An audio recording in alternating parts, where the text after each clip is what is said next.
Hey guys, it's Joe and Jenny with Becoming Homesteaders. Today we will be sharing with you our Camping with a Purpose trip, Apple Edition, where we went to Central Ohio and camped near the Kokosing River to pick apples at one of the apple orchards down there.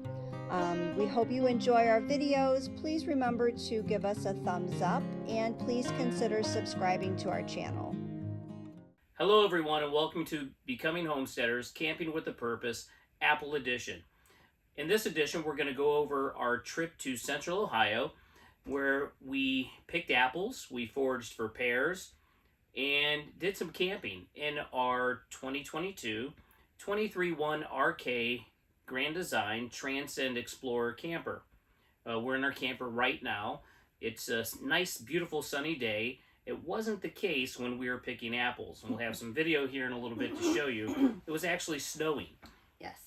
And windy. So windy. Very windy. So the purpose for this trip was to gather apples so we could make apple cider. We wanted to make apple butter, possibly some apple sauce, apple juice maybe. Apple sauce my mom usually does. She does apple butter too. But we like a thick apple butter consistency and hers is not. So we did not do applesauce, but we did do apple butter. We'll show you that. And some apple pie filling. I still want to make some apple syrup to flavor maybe some coffee, tea, and whatever else we get into. But Jen had her hands full for days with these apples. I had to work. I kind of left her at home, and she took care of all of it by herself. So the last, if you didn't check that out, our last video was the Grape Edition. And that took me about 3 days to process all of our Concord grapes that we went to Geneva, Ohio and got.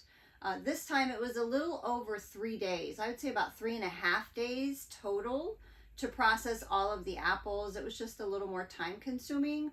And then we had to buy an apple press and the apple grinder, all of that too. So it was just a little more time consuming to make the apple cider. But that's why we're doing this Camping with a Purpose, is to go and patronize those local farms and orchards to get what we can't produce ourselves. We'd obviously love to have a big, beautiful peach orchard and apple trees and grapevines. But we live in the city, and Yes. Our space and our resources are very limited on what we can do and what we can grow. We did forage quite a bit before we made our trip to Central Ohio. We spoke to neighbors who had apple trees. We gathered some apples from an incredible older couple down the road from our house. Our apples were delicious. And we've lived there for a long, long time. About 30 years. And I don't know that I've ever really noticed. So the apples were so noticeable this year, but the tree was very sparse as well with the leaves. So they really stood out, and they were these golden, delicious Italian variety that he grafted the tree years ago. Yeah. It's an old, well-established tree. Wow, look at all of them.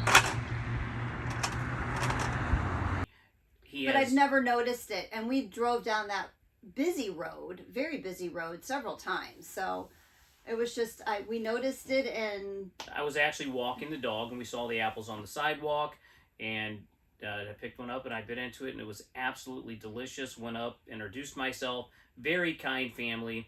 He wasn't able to take care of the tree like he would have normally done this year, so we offered our help, and he said collect whatever apples that we wanted. So and we knew those apples hadn't been touched this year too, and you could tell there were blemishes.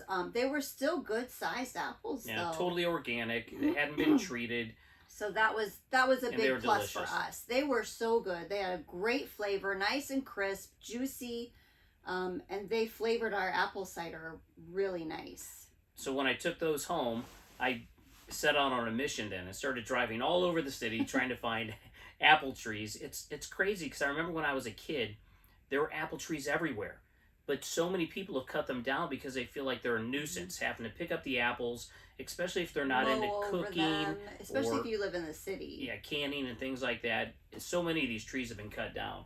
And we did find a couple in the city, and collected those, and they were all processed into our apple cider and to the other apple products that we made. However, we just didn't have enough, so that set us off on our adventure and our little trip to Central Ohio to gather more apples. First place we stopped at was Barnstool Orchard. It is a beautiful place. It's super cute, kind of touristy. It wasn't what we were thinking when we went down there. In the area that we live, Northeast Ohio, there are tons of orchards who now are basically tourist attractions. They're loaded with kids, and it's a great time. It's a great family time, but that's not what we were looking at. We were trying to find that small local farm that was organic, that we could go in and pick our own. We were educated real quickly. It's actually more expensive at these places to pick your own than it is to purchase the bushels of apples. It's crazy to us. We were thinking that it would be cheaper, but I guess it's the whole experience of the apple picking here in Ohio. Might be different in other places. But they charged an extra, on average, $5 to $10 yeah, a bushel, because you're paying for the experience to go out and pick the apples. which it was not a great experience. It was snowing. It was fun. We but, had a lot of fun. Oh my word, we almost didn't go. So we got to that place. To Barnstool. Yes, and we decided we were not going out and picking. So we ended up buying apples there. We were afraid we wouldn't find. Well, we had no idea we'd go down the road and find the other orchard. So we did buy apples there. We did. We bought a bushel there. Kind of expensive, but a shout out to Barnstool. They're decorated so cute. Oh, it was really so adorable. A really great place to take your family. Everybody was super friendly. It's a great destination for kids. Hay bales. Yes, and they have the hay rides. They had a corn maze. And all kinds of stuff. Yeah. Very touristy. It's just not what we were looking for. So our second stop was at Legend Hills Orchard, which was just a couple miles down the road from Barnstool. Legend Hills also had a shop. It was more of a ma and pa farm shop, though. They had different types of produce in there, primarily apples this time of the year, obviously, and a little more laid back, but they were a phenomenal orchard. Approximately 340 acres. We got to pick the owner's brain a little bit. It's owned by the Hoare family, and it's been in their family for over 100 years. And we kind of got the history. We spoke to Susie, one of the family members, and Susie told us that the farm started off with about 168 acres, and then sometime in the 1920s, I think it was 1927, the family planted apple and peach orchards. And when one of the sons, I don't recall which one, when he came back from his travels, or I can't remember if he's in the military or not, but when he came back, they kind of shifted from animal farming to fruit farming, and specifically focused on the apple and peach trees, and purchased another couple hundred acres. I think they're up to 340 acres now, and it was a phenomenal place. They had multiple different varieties of apples to pick from. They had it all mapped out. It was very cute. You signed up, and once again, they were more expensive to pick your own there. So we wanted these apples, so we set off. They give you a bag. You pay by the bushel. And we picked, what types of apples did we end up picking? We picked Fuji, we picked Granny Smith, and was it the Jonagold? Or Evercrisp, I can't remember. No, Evercrisp we bought at Barnstool. Yeah. Those were already picked for us. But yeah, the 3 different varieties. The orchard was absolutely phenomenal. The trees were just littered with apples. They were absolutely loaded. In fact, it was that time of the year where a lot had fallen on the ground. And Jen and I would have been happy with seconds. Yeah. We're perfectly fine, but there wasn't really a big price difference between your picks and the seconds that you would pick up off the ground. And I don't know if you were even allowed to do that, just to pick them up off the ground, because those would have been perfect for cider. Absolutely. But yeah, it was beautiful. So we spent about an hour there picking. You could drive right through the orchard. They had the signage was awesome. They gave you a map, and you set off to whatever type of apple that you wanted. You can drive through the little lanes that they have marked and drive right up to whatever variety apple you want to pick. So that was kind of neat. I really wasn't expecting that, but I've never picked apples. But like Jen said, the weather was not cooperating with us that day. It was No. so cold and blustery. The wind was crazy. You know, you think you're going to pick apples and it's going to be this great sunny day. Oh, and... we had, no. butterflies and rainbows and sunshine is what we were thinking we were getting ourselves into. And it snowed. It snowed, It started hailed. off hailing, sleeting, wind. snow. The wind was crazy. So, all right. Picking apples in Ohio in October. You never know what you're going to get.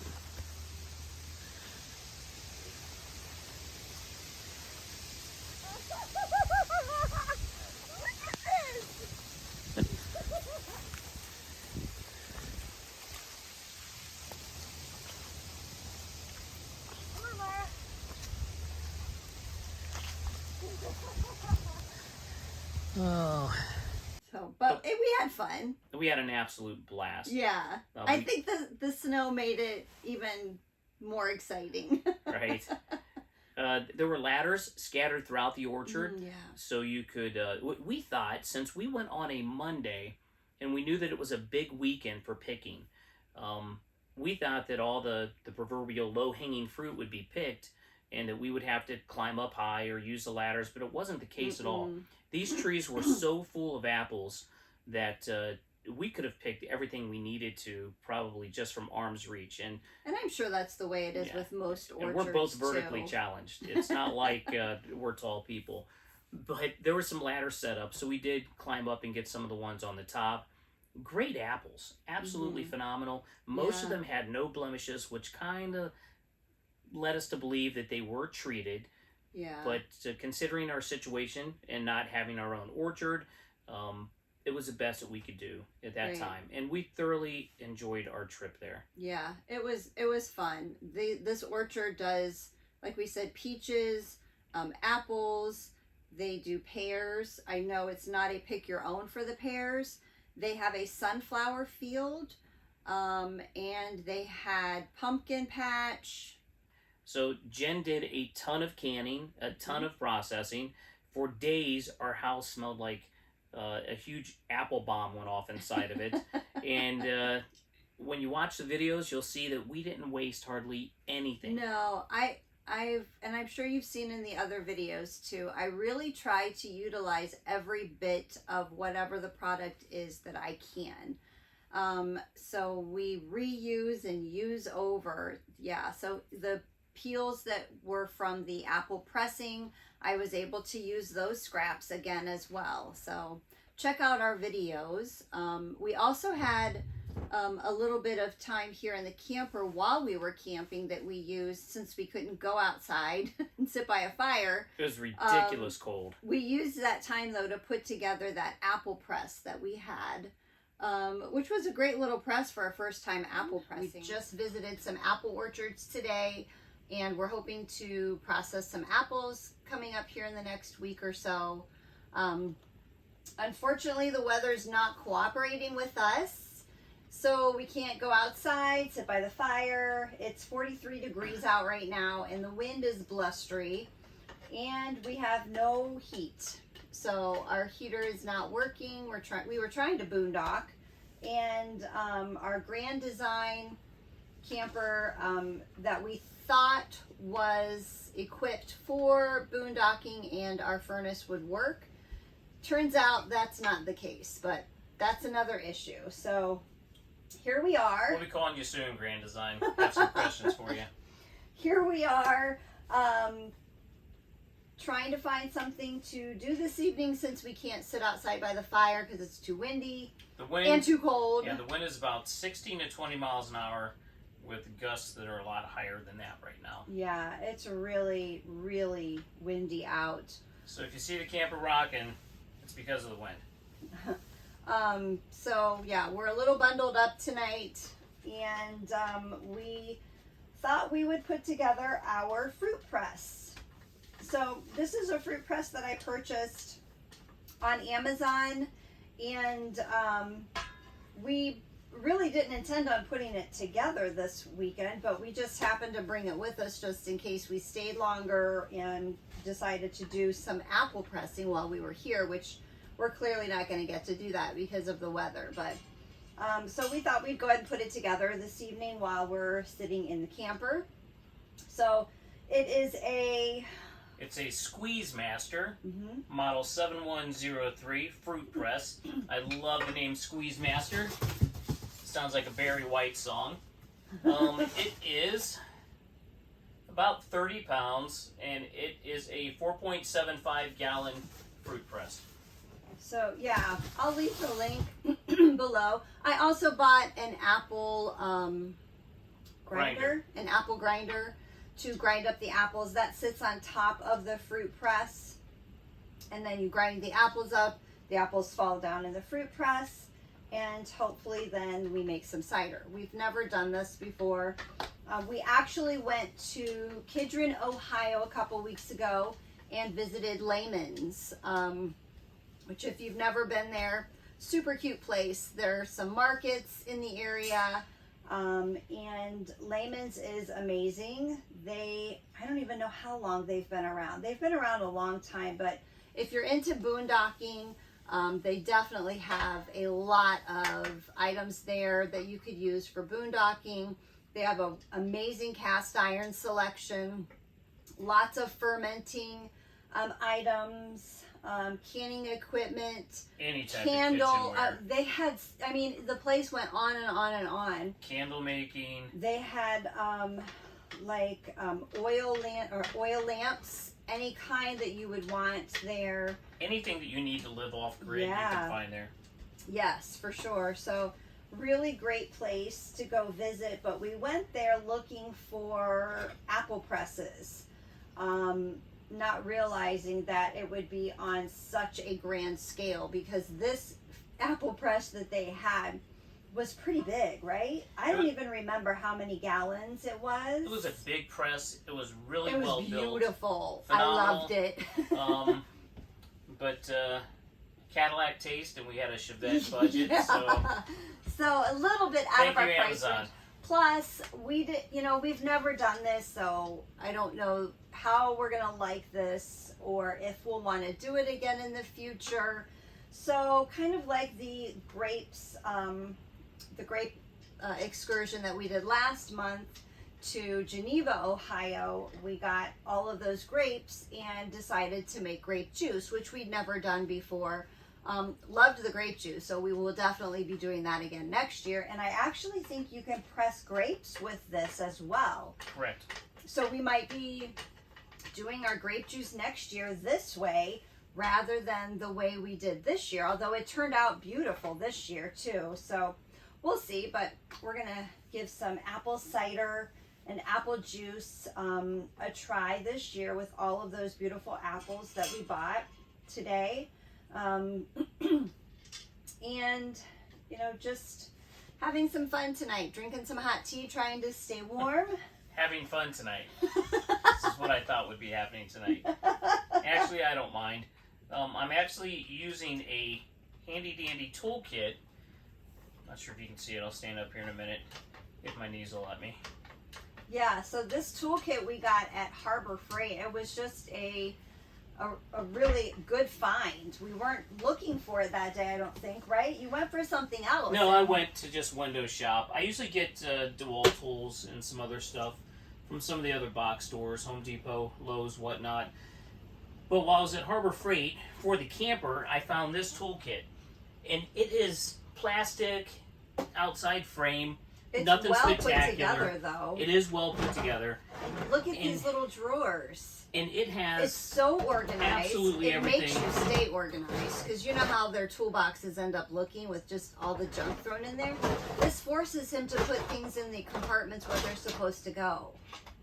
Look at that. There's a little bit of everything. Right. So any little repair that we have needed to do here at the camper, I had all the tools I need just in this simple little toolkit. Yeah, great investment. And it wasn't that much. I don't remember. I'll try to find a link to this on Harbor Freight if It's they still have it. It might be about 20 pounds, maybe 30, 40 bucks, if I recall correctly.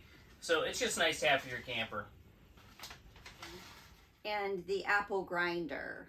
Our Squeeze Master Apple Press. Yes. I love the name. it was so cold, and we were having problems with the heater in our camper. Ugh. It was down in the low 30s. So we that ended night. up staying there 2 nights? Well, we were only going to stay the one. We ended up staying another day because the wind gusts were 40, 50 miles an hour, and we just didn't feel safe driving home with the camper. Yeah.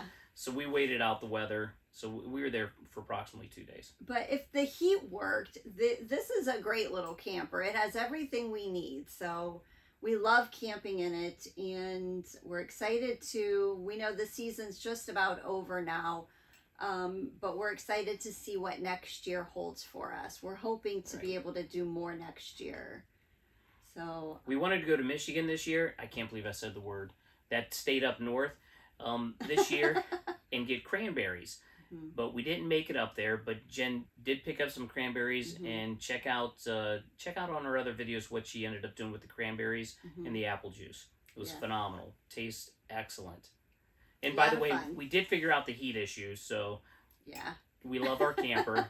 We were able to figure out why we were having heat problems, and we got that squared away. Well, thanks for joining us, and check out the videos of Jen doing all the canning and her recipes, because they are all awesome. Thanks, guys. See you in the next video. Thanks for watching our Camping with a Purpose Apple Edition, and look for our upcoming videos where we preserve these beautiful apples that we picked in Central Ohio. We'll be making our apple cider, apple pie filling, apple butter, and cranberry apple juice. Thanks again for watching, and if you like our videos, remember to give us a thumbs up and consider subscribing to our channel, Becoming Homesteaders. See you in the next video.